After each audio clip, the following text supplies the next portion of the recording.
La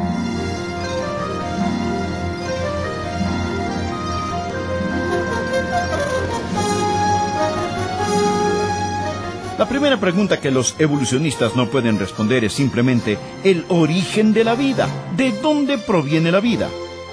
Ellos han tratado de luchar contra esto y una persona dijo: bueno, quizá el origen de la vida viene de algún germen que llegó y cayó a la Tierra. Esto solo mueve la pregunta un poquito más allá. ¿Dónde comenzó en el espacio antes de llegar a la Tierra? ¿Qué tal? Bienvenido y bienvenida a El Amor que Vale, con el profesor y pastor Dr. Adrián Rogers, en la voz del pastor Lenín de Llanón. El libro de Génesis narra la forma como Dios creó el universo. Allí vemos cómo Dios hace cada cosa a su tiempo. Para empezar, pone orden en el universo, luego separa los elementos, más adelante crea los animales. Primero los del mar, luego los de la tierra, y cuando todo está listo y existe un medio ambiente favorable, crea a los seres humanos, hombre y mujer. Sin embargo, gente que niega a Dios, y por supuesto a su acción en el universo, propone la teoría de que todo ser vivo que existe en el planeta proviene de una misma sola forma primitiva. Ellos dicen que la vida parte de un protozoario primitivo. Este llega a ser un gusano, el gusano evoluciona a pescado, el pescado se convierte en anfibio, el anfibio en reptil y el reptil en pájaro. Los pájaros evolucionan a mamífero y el mamífero termina siendo un ser humano. ¿Qué le parece? Estas son las teorías acerca del inicio de la vida. La una dada por Dios y escrita en la Biblia, y la otra dada por los hombres. La pregunta es, ¿a quién le va a creer? La evolución, hecho o ficción, es el tema que hoy nos trae el Dr. Adrián Rogers en la voz del pastor Lenín de Llanón. Verá, si usted realmente reduce todas las preguntas del mundo a una sola pregunta, esta simplemente sería: ¿hizo Dios al hombre o el hombre hizo a Dios? ¿Es el hombre la creación especial del Dios omnipotente o es Dios invento o imaginación del hombre? Leamos lo que dice 1 Timoteo, capítulo 6, versículo 20. Oh Timoteo, guarda lo que se te ha encomendado, evitando las profanas pláticas sobre cosas vanas y los argumentos de la falsamente llamada ciencia, la cual profesando algunos se desviaron de la fe. La gracia sea contigo. Amén. Bien, ¿qué es la evolución? Es una teoría hecha popular por Carlos Darwin y apoyada principalmente en su famoso volumen, o adoptada de su famoso volumen, El origen de las especies. Permítame leer lo que Darwin dijo, y cito la página 23 de su obra. Dice: la analogía me conduce a creer que todos los animales y las plantas descienden de un solo prototipo. Todos los animales y las plantas descienden de un solo prototipo. Todos los organismos comienzan de un origen común, y de algunas bajas e intermedias formas, ambos animales y plantas pueden haberse desarrollado. Todas las cosas orgánicas que han vivido sobre la tierra pueden descender de una sola forma primitiva. Bueno, ¿y todo esto qué significa?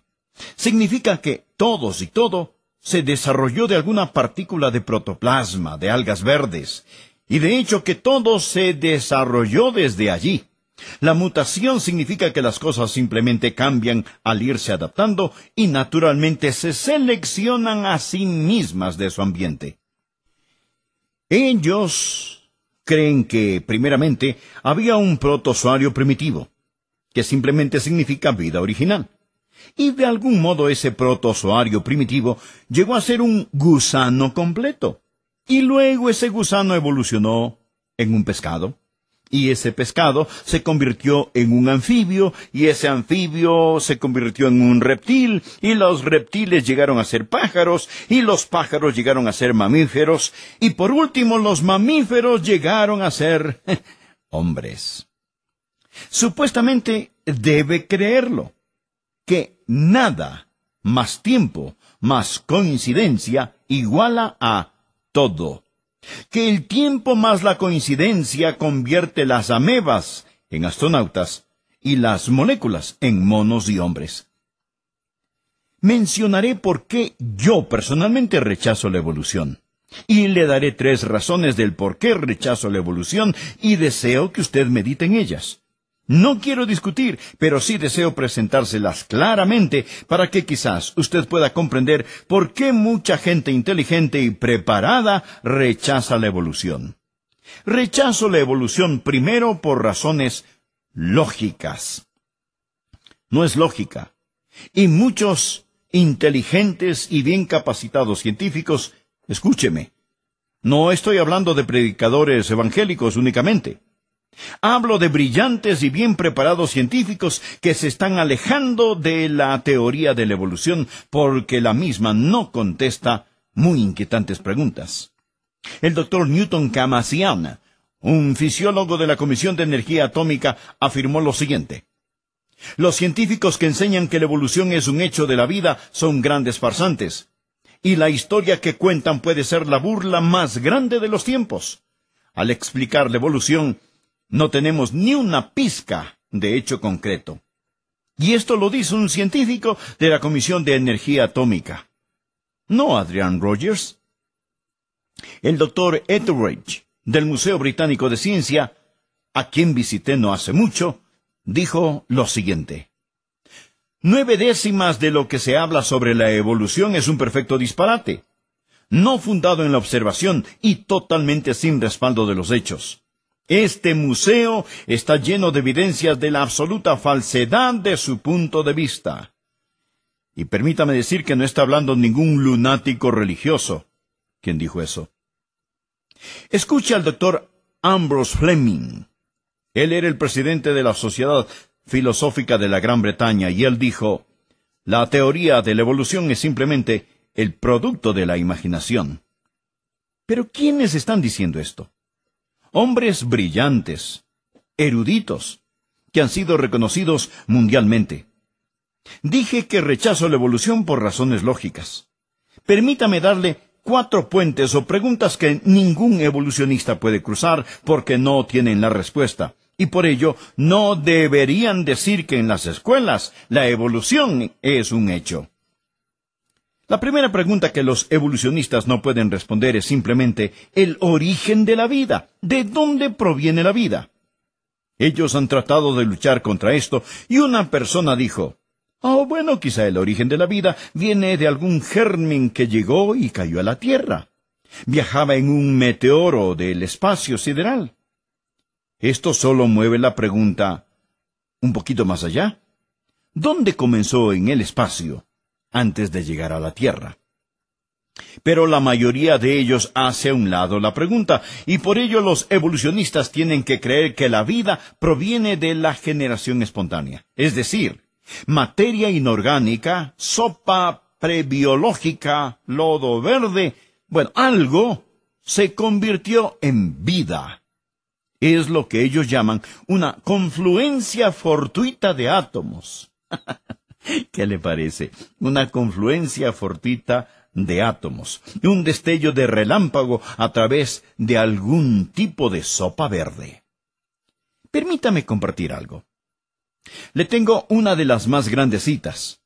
Por favor, escuche cuidadosamente palabra por palabra, porque es una gran cita. Estamos hablando del primer puente que no se puede cruzar lógicamente, y este es el origen de la vida. Y aquí está lo que el doctor George Wald tiene que decir. Pero antes, usted se estará preguntando, ¿y quién era George Wald? Él era el profesor emérito de biología de la Universidad de Harvard. Usted no llega a ser profesor emérito de Harvard simplemente reprobando materias. También él ganó el Premio Nobel de Biología en 1971. Yo diría que es un ilustre científico. Él escribió en América Científica algo que quiero que usted por favor escuche, porque él se refiere al origen de la vida. Y él está tratando de contestar la pregunta ¿de dónde proviene la vida? Escuche lo que el doctor George Wald dijo. Existen solo 2 posibilidades con respecto a cómo surgió la vida.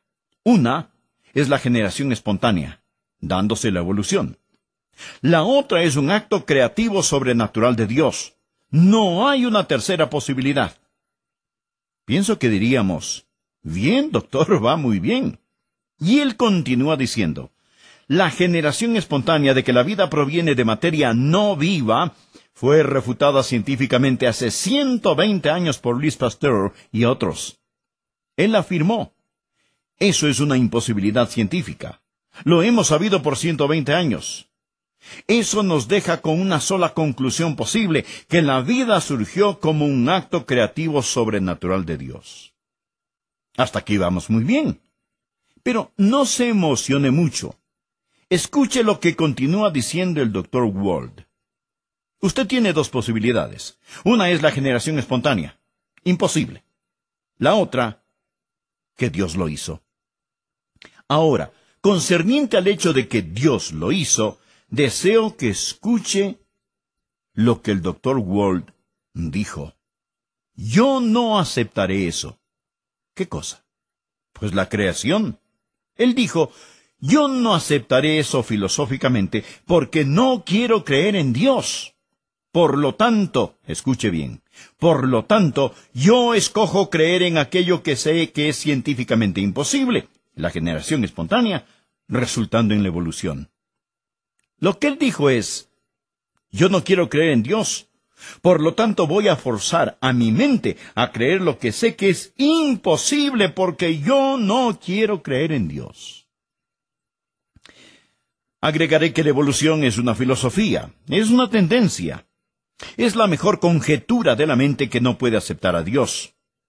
Incluso un evolucionista, Sir Arthur Keith, confesó, la única alternativa a alguna forma de evolución es la creación especial, que es inconcebible.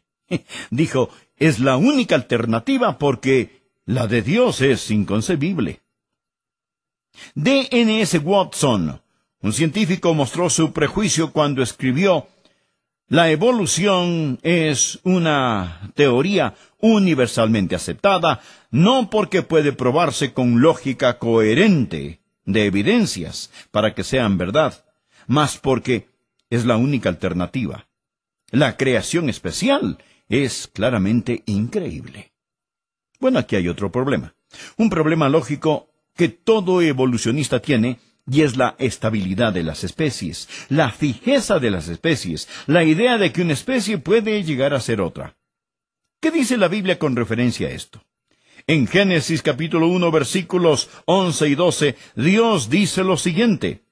Después dijo Dios, produzca la tierra hierba verde, hierba que dé semilla, árbol de fruto que dé fruto. Ahora escuche esta frase.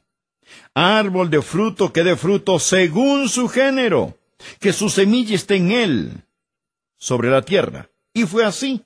Produjo pues la tierra hierba verde, hierba que da semilla según su naturaleza, y árbol que da fruto cuya semilla esté en sí, según su género. Y vio Dios que era bueno. Amigos, ¿cuál es la palabra clave aquí? Según su género, según su género. Y al leer Génesis, esta pequeña frase se repite como 10 veces. Aquí está el tercer puente que no pueden cruzar. El primero es el origen de la vida. El segundo es la estabilidad de las especies. El tercero es la segunda ley de termodinámica. ¿Cuál es la segunda ley de termodinámica? La segunda ley de termodinámica es que la energía nunca puede ser destruida, mas ésta continuamente llega a ser menos disponible para el trabajo adicional al liberarse. Es decir, en palabras más sencillas, todo tiende a gastarse y a deteriorarse. ¿Se ha dado cuenta de eso? Por supuesto. Todo tiende a gastarse y a deteriorarse. Por ejemplo, un jardín. Deje un jardín por sí solo, sin cuidado. ¿Llegará ese jardín a estar mejor? Claro que no. Otro ejemplo. Si deja su carro estacionado en un bosque, le contaré lo que sucederá. La segunda ley de termodinámica comenzará a actuar sobre su carro. Los dedos mohosos y herrumbrados del tiempo comenzarán a actuar sobre él, desintegrándolo. O si no me cree, dé un simple vistazo a la habitación de sus hijos adolescentes y va a ver si no es cierto esta segunda ley de termodinámica. Lo que estoy diciendo es que todo está marcado por la muerte, el deterioro y la desintegración. ¿Por qué Dios, quien creó todo, lo hizo así? Pues por causa del pecado. La Biblia dice en Romanos 8:22, porque sabemos que toda la creación gime a una, y a una está con dolores de parto hasta ahora. Amigos, hay una maldición sobre la creación, y la creación tiende a gastarse. Mas el evolucionista dice que las cosas llegan a ser más complejas, que se mueven hacia la precisión y la perfección, que dándoles el tiempo suficiente, las cosas desorganizadas se convierten en totalmente organizadas. Francamente, esto no tiene sentido. Si usted toma un avión 747 y coloca en su compartimiento de carga las piezas de un Cadillac, asciende con ese avión a 5,000 pies de altura y bota esas piezas al aire, ¿piensa que se armaría ese vehículo por sí solo durante el tiempo que tiene antes de tocar tierra? Bueno, dice el evolucionista, claro que no, usted necesita más tiempo. Necesita más tiempo. Bien, llevemos el avión hasta 20,000 pies. Y luego tiremos las piezas. ¿Estarán las piezas ensambladas al llegar a tierra? No, estarán más desarmadas que nunca. Y cuando toque tierra, ¿se harán polvo? ¿Lo ve? Entre más tiempo pase, más desintegración tenemos. El cuarto puente que ellos no pueden cruzar es que no pueden explicar ciertas propiedades que existen que no tienen nada que ver con la supervivencia de las especies. ¿De dónde proviene la música? ¿Qué tiene que ver con la supervivencia de las especies? ¿De dónde salió el amor?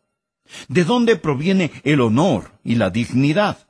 ¿De dónde, mi amigo, surgió el concepto de Dios omnipotente? ¿De dónde se originan estas cosas? Usted no puede explicarlas con la supervivencia de las especies. Así que yo rechazo la evolución por razones lógicas. Permítame compartirle otra razón. No solo la rechazo por razones lógicas, sino también por razones morales.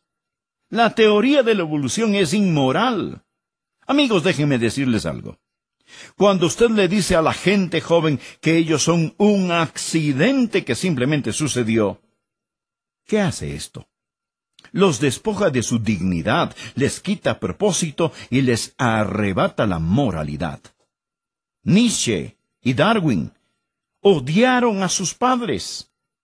Nietzsche fue un pervertido sexual y murió de sífilis. Fue él quien escribió El hombre y el superhombre. Hitler leía a Darwin y a Nietzsche. Hitler escribió Mi lucha y fue quien encendió los hornos de gas. Juntos Hitler y Stalin, quienes creían que el hombre era tan solo un animal, asesinaron 57 millones de personas. ¿Por qué? Porque creían que el hombre es simplemente un animal, desechable. Rechazo la teoría de la evolución por razones morales, pero también la rechazo por razones teológicas. H.G. Wells, quien escribió los resúmenes de la historia, él era un evolucionista y él dijo, si todos los animales y el hombre evolucionaron, entonces no hubo primeros padres, ningún paraíso, ninguna caída, y si no hubo caída, entonces toda la estructura histórica del cristianismo, la historia del primer pecado y la razón de la expiación se derrumba como una casa de naipes. ¿Lo ve? Escuche, si la evolución es cierta, no existió el huerto del Edén, no hubo pecado original, no hay depravación, el hombre sigue siempre adelante, ascendiendo, no necesita nacer de nuevo, él no necesita un nacimiento de arriba, solo necesita un empujón de abajo. Él sencillamente necesita mejorar y mejorar y mejorar. Así que si Génesis 3 es un mito, Juan 3 es una farsa cuando dice, usted debe nacer de nuevo. Así que ya ve, que rechazo la teoría de la evolución también por razones teológicas. Desearía tener más tiempo para hablarles de esto, mas permítame decirle que existe algo detrás de toda esta idea de la evolución. ¿Por qué un punto tan emotivo? ¿Por qué es un punto tan emotivo? ¿Por qué no podemos simplemente decir, correcto, no puede haber creación sin un creador? De la nada, nada sale. ¿Por qué no podemos decir eso? Escuche a Aldous Huxley, un destacado humanista, brillante pensador. Podríamos también añadir brillantemente estúpido. Él le aclara estas preguntas en su libro Fines y Medios. Y dice lo siguiente, escuche. Yo tuve motivos para no querer que el mundo tuviese significado. Tanto para mí, como sin duda para la mayoría de mis contemporáneos. La filosofía del no tener significado era esencialmente un instrumento de liberación. La liberación que deseábamos era liberación simultánea de un cierto sistema de moralidad. Objetamos la moralidad porque interfiere con nuestra libertad sexual. Objetamos el sistema político y económico porque era injusto. Los defensores de estos sistemas sostienen que de alguna manera ellos personifican el significado, un significado cristiano, insisten, del mundo. Existía un método admirablemente simple de refutar a esta gente y al mismo tiempo justificarnos a nosotros mismos en nuestra política y erótica rebeldía. Podíamos negar que el mundo no tiene significado alguno. Eso es lo que él dijo. En otras palabras, nosotros no queríamos el gobierno, no queríamos la moralidad. Por ello elegimos la evolución para cerrarles la boca a los que creen en la creación especial. Por favor, escúchenme. Jóvenes, presten atención a sus pastores. Les voy a decir a ustedes jóvenes que no son un accidente. Ustedes han sido creados a la imagen de Dios. Les voy a decir que ustedes son amados, tan amados que el Señor envió a su Hijo Jesucristo para sufrir, sangrar y morir por ustedes. Fue sepultado y resucitó al tercer día, y Él les invita a entregarse a Él. La Biblia dice, si alguno está en Cristo, nueva criatura es. Él hizo el primer mundo, lo hizo todo, pero cuando usted se salva, ¡qué maravilla! Él hizo el primer mundo con una palabra, pero cuando Él lo salva, lo hace por medio de su sangre preciosa. Usted es precioso para Él. Usted tiene dignidad y un Padre Celestial que le ama y se preocupa por usted.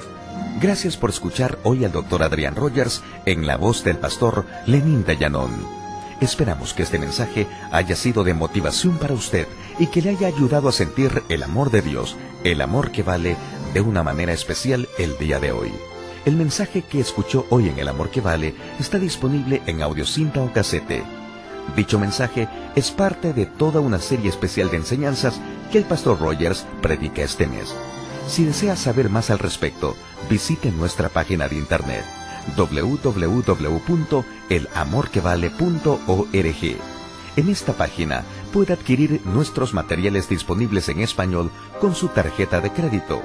A su vez, nuestro público internacional puede escribirnos y solicitar su catálogo gratuito de materiales disponibles en español a El Amor que Vale, P.O. Box 38400, Memphis, Tennessee 38183, Estados Unidos. Y por teléfono, dentro de los Estados Unidos, llámenos al 1-800-647-9400. Se le atenderá en español las 24 horas del día. También le motivamos que visite nuestra página de internet y se inscriba para recibir por correo electrónico nuestros devocionales diarios gratuitos. Nuestra dirección www.elamorquevale.org. Soy Milton de los Santos, agradeciéndole su compañía.